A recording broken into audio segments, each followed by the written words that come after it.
Hi guys, நாங்கள் தமிழ் பொண்ணு TN50. இன்னைக்கு நம்ம இதை பற்றி பேச போகிறோம் அப்படின்னா உணவே மருந்து, மருந்தே உணவு.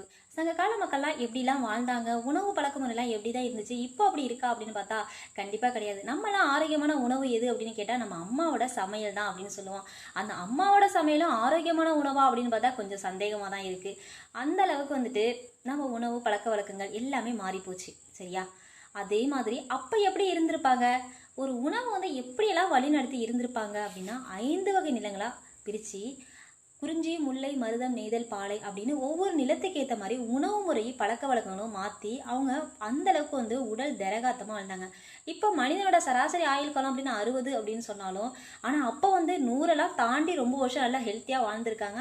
இப்போயே நம்மளால் வாழ முடியலன்னா நம்மளோட நாகரிகம் வளர வளர உணவு முறை பழக்க வழக்கங்கள்லாம் மாறிக்கிட்டே இருக்குது. எங்கள் பாட்டிலாம் என்ன பண்ணாங்கன்னா, பானை, மண்பானை, என்ன சொல்கிறது, கரைச்சட்டி அப்படின்னு சொல்லுவாங்க, சட்டி, மண் சட்டி, அதில் தான் குழம்பு வைப்பாங்க. செம்ம டேஸ்ட்டாக இருக்கும் மீன் குழம்பு. ஆனால் இப்போது அதே மீன் குழம்பு வைக்கிறாங்க, ஆனால் சில்வர் அந்த மாதிரி பாத்திரத்தில் வைக்கும்போது அந்தளவுக்கு டேஸ்ட்டே வரல. ஏன்னா அதில் அவ்வளோ ஒரு இது இருந்துச்சு, ஹெல்த் இருந்துச்சு, ஒரு எப்படி சொல்கிறதுனால டேஸ்ட்டும் இருந்தது. ஆனால் இப்போ அப்படிலாம் கிடையவே கிடையாது.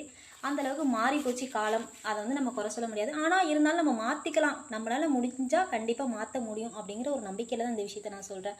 அதே மாதிரி அப்போ எப்படி ஒவ்வொரு விஷயத்த பார்த்து பார்த்து பண்ணியிருக்காங்க. ஒருத்தர் வெளில வரும்போதோ இல்லை கை கழுவிட்டு இப்படி தான் வரணும், இப்படி தான் நடக்கணும், இப்படி தான் வரணும், அப்பெல்லாம் சாப்பிடும்போது பெரியவங்க முதல்ல சாப்பிடணும், அதுக்கு பிறகு அடுத்த தலைமுறைகள், அடுத்தது தான் பெண்கள் அந்த மாதிரி சாப்பிடணுங்கிற ஒரு முறையை வச்சாங்க. ஏன்னா நம்ம சாப்பாடில் ஏதோ ஒரு விஷயம் கலந்துருக்கு அப்படின்னா அது பெரியவர்களை பாதிக்கலாம், பட் ஆனால் அடுத்த தலைமுறைக்கு பாதிக்கக்கூடாது அப்படிங்கிற விஷயத்த ஒரு வழிமுறையாக வச்சாங்க. ஆனால் இப்போ அப்படி கிடையாது. இதெல்லாம் ரொம்ப ஈக்குவல் அப்படி இப்படின்னு சொல்கிறதுனால ஒரு சில விஷயங்கள் இப்படி மாறி போச்சு. சரியா?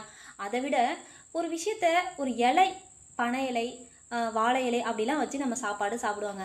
அப்படி சாப்பிடும்போது அதனால என்ன நன்மை இருக்குது அப்படின்னா, குளோரோஃபில் அப்படிங்கிறது உணவோடு இணைந்து கலந்து சாப்பிட்றதுனால நம்ம உடலுக்கு அதிக சக்தி தருகிறது. அதனால வாழை இலை வச்சு யூஸ் பண்ணி சாப்பிட்டாங்க. அதனால தான் மேக்ஸிமம் அந்த ஃபங்க்ஷன்லாம் வாழை இலை போட்டு சாப்பிட்றாங்க. ஏன்னா அப்போலேருந்து இப்போ வரையும் அந்த விஷயத்தை நம்ம பின்பற்றிக்கிட்டு இருக்கோம். அது அந்த ஒரு ரீசனால தான். சரியா? ஆனால் இப்போலாம் மேக்ஸிமம் இந்த பிளாஸ்டிக் கவரில் தான் சாப்பாடு சமைக்கிறாங்க. சாப்பாடு சமைச்சு இப்படி போடுறாங்க, அந்த சாப்பாடும் போடுறாங்க. அதையும் கொஞ்சம் மாற்றினா கொஞ்சம் நல்லாயிருக்கும் அப்படின்னு எனக்கு தோணுது. ஏன்னா ஒரு சில இடத்துல இன்னமும் அப்படியே தான் இருக்குது.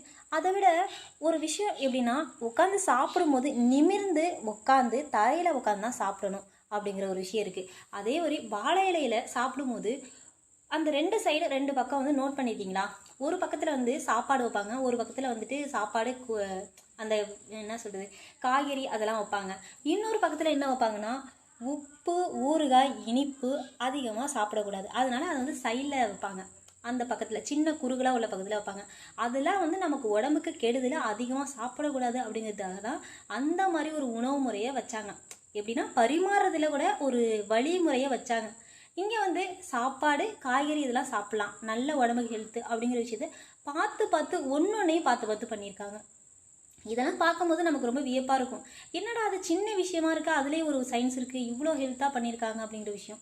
ஸோ எனக்கு எதை சொல்லணும்னு தோணுச்சு. உங்களுக்கு பிடிச்ச மாதிரி ஏதோ ஒரு விஷயத்த சொல்லணும் அப்படின்னா எனக்கு கமெண்ட் பண்ணுங்கள். நான் கண்டிப்பாக அதை பற்றி நான் தெரிஞ்சுக்கிட்டு உங்களுக்கு சொல்கிறேன். இது போன்ற விஷயங்கள் தெரிஞ்சுக்கணும் அப்படின்னா என்னோட சேனலை மறக்காமல் சப்ஸ்கிரைப் பண்ணுங்கள். தமிழ் பொண்ணு TN50. Thank you.